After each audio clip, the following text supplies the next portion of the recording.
Welcome, curious minds, to another deep dive. Today we're diving into some really thought-provoking material. It offers, well, a unique lens on societal change and how human societies organize themselves. That's right. We're looking at excerpts from Shudra Revolution and Sadvipra Society by Shrii P.R.Sarkar, who, is the propounder of the Prout philosophy. Exactly. And our mission today is to really unpack this quite revolutionary theory of social dynamics. It goes beyond the usual economic classes we talk about. It introduces this idea of social evolution, a different kind, culminating in this vision of continuous progress. We'll get into concepts like Varna, the social cycle, and this key role of Sadvipras. Yeah, Sadvipras are central to guiding society towards, liberation, as the source puts it. And what's really fascinating here, I think, is how the source presents this distinct framework. It's trying to understand human behavior in society, moving past simple definitions to something more psychological, more dynamic. Right. It suggests societal shifts aren't just random events. They actually follow a pattern, a discernible one. And it even suggests a way to sort of guide this pattern for the collective good. It's quite an optimistic take, really. Definitely sounds optimistic and forward-looking. Okay, so let's start unpacking. You mentioned this foundational concept, Varna. Now, the source is clear. This isn't the traditional caste idea we might be familiar with. Not at all. It's crucial to understand that. These are qualitative classifications. They're not based on race or economics or even tradition in the usual sense. It's about how the human mind tends to relate to its environment.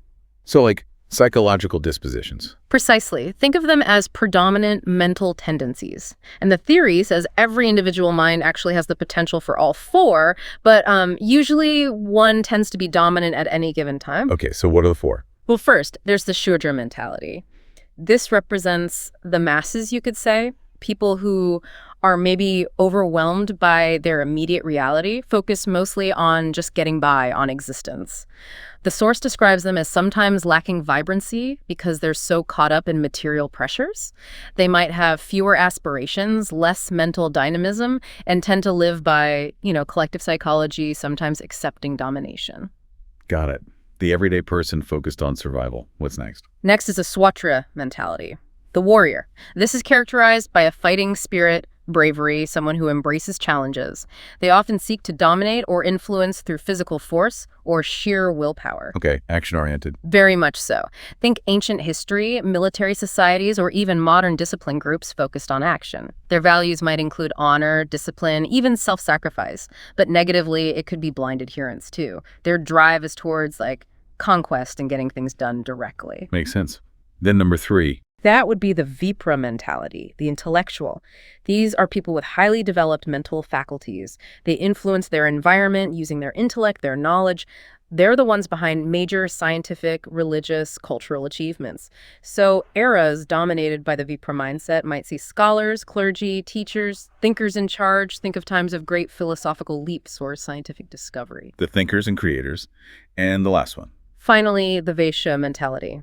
This is the merchant or entrepreneurial class.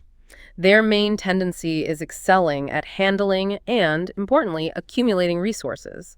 They often seek to grow wealth by subordinating or monetizing the potentials of the other groups. They're the strategists of economic power, really driven by acquisition and expansion. Okay, so Shudra, Vipra, Vaeshya. But the really crucial insight here you're saying is that these aren't fixed boxes you're born into. Absolutely not. That's key. Sarkar sees them as fluid psychological dispositions. They can emerge, shift, develop within individuals and within whole societies over time. It's a dynamic way to look at how power and influence work. That dynamic aspect feels important. And it leads us right into the next big idea from the source, the theory of the social cycle. It suggests society is usually dominated by one of these varnas at a time, and change happens cyclically. Indeed. The theory goes like this. Each societal age often starts with a burst of dynamism. It might free people from whatever oppression existed before. It reaches a peak, maybe a golden era, where that dominant class gets things organized, makes advancements. But then, inevitably, social decline starts to creep in. How does that happen?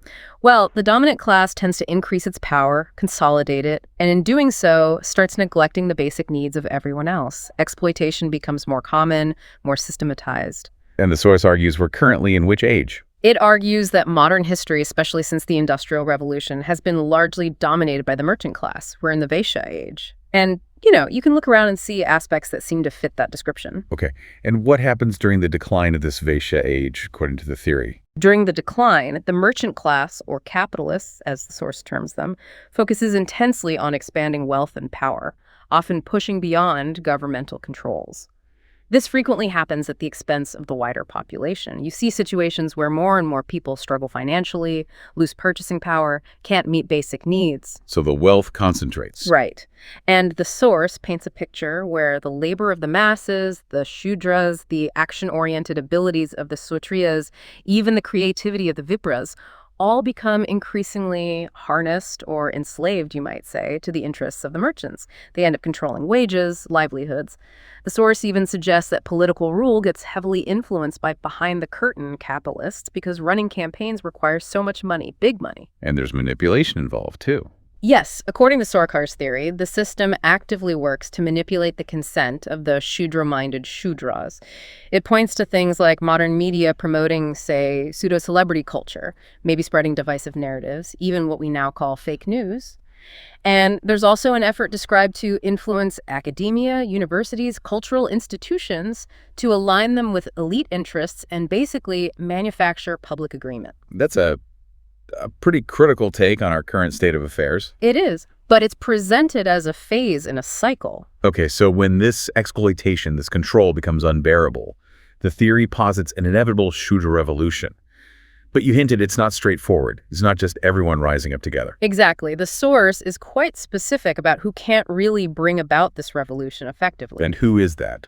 Surprisingly. It says it's not the Shudra-minded shudras themselves, not those primarily focused on just getting by. Why?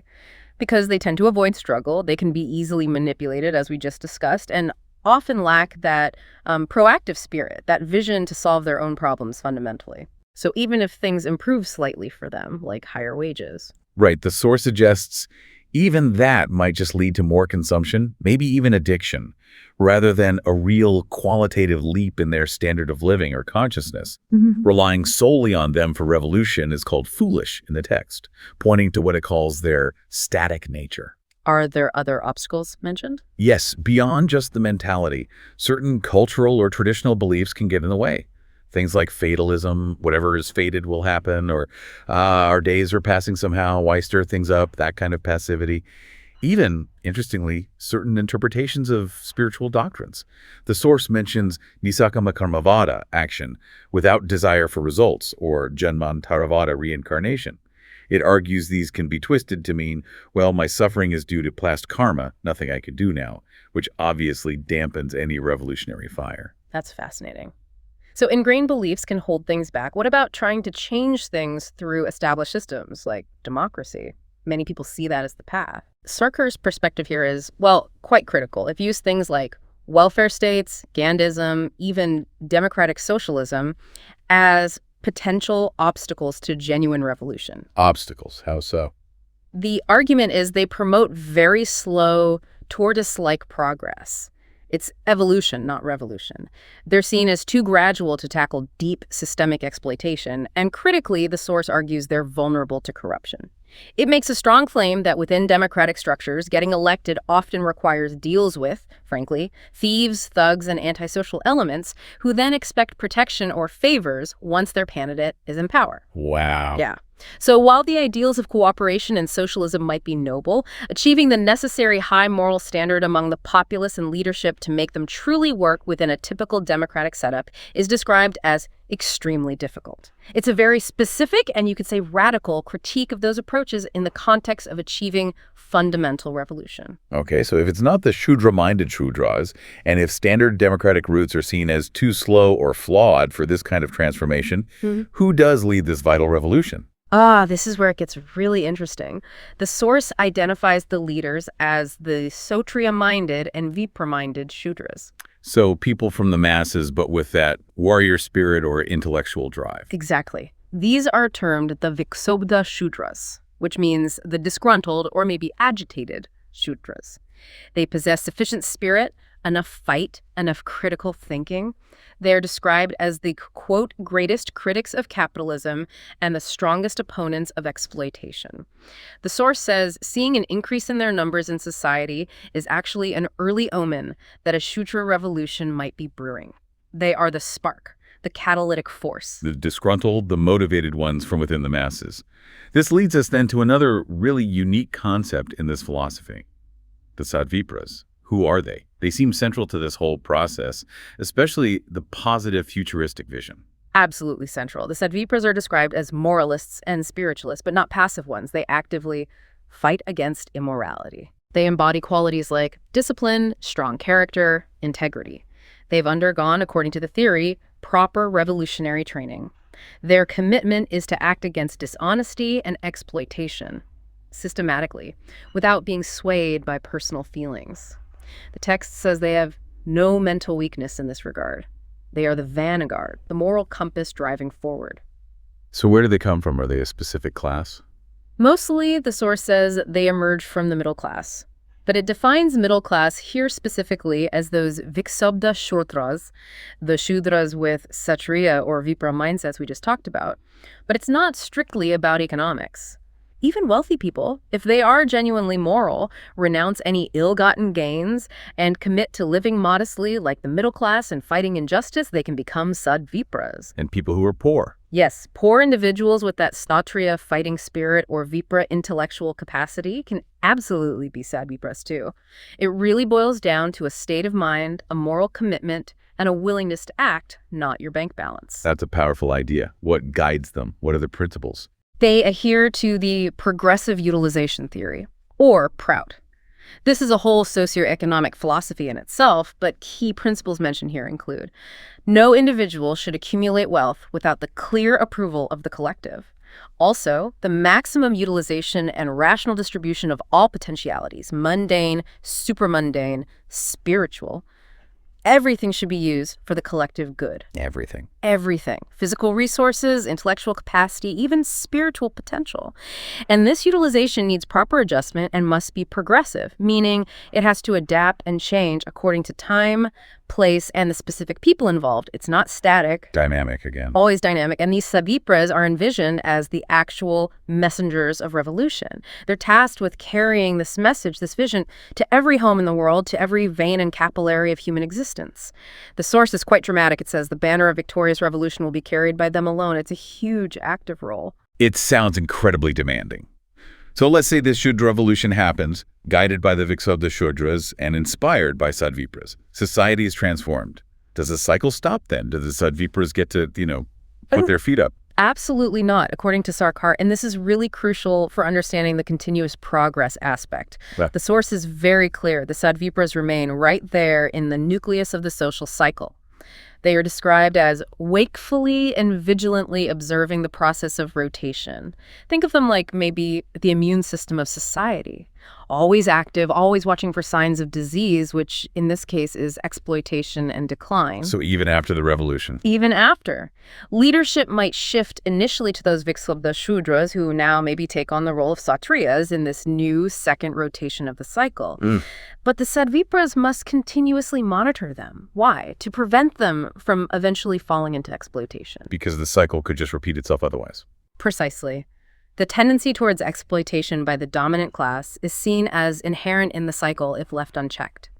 So, if these new Kshatriya rulers start exploiting people, the sadvipras don't just wake, they initiate an antithesis. They actively work to end that Kshatriya age and bring about a Vipra age, a new synthesis. And they'd do the same if the Vipras became exploitative. Exactly. They'd challenge the exploiting Vipras to usher in a Vaeshya age. And if those Vaishyas become exploitative again, the Sadvipras are there to inspire a second Shudra revolution. It's perpetual motion, driven by morality. Wow. So the source literally says. It literally says, a time will never come in the life of a Sadvipra when he or she will be able to sit back in an armchair and say, I have nothing to do today. Today I will have a nice rest. No rest for the righteous, basically. That's the idea. They don't let society just drift along its natural path if that path leads back downhill into exploitation.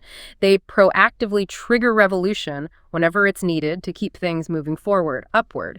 It's a vision of constant, conscious evolution spurred by moral action. This is a truly ambitious and, frankly, optimistic vision of continuous societal improvement.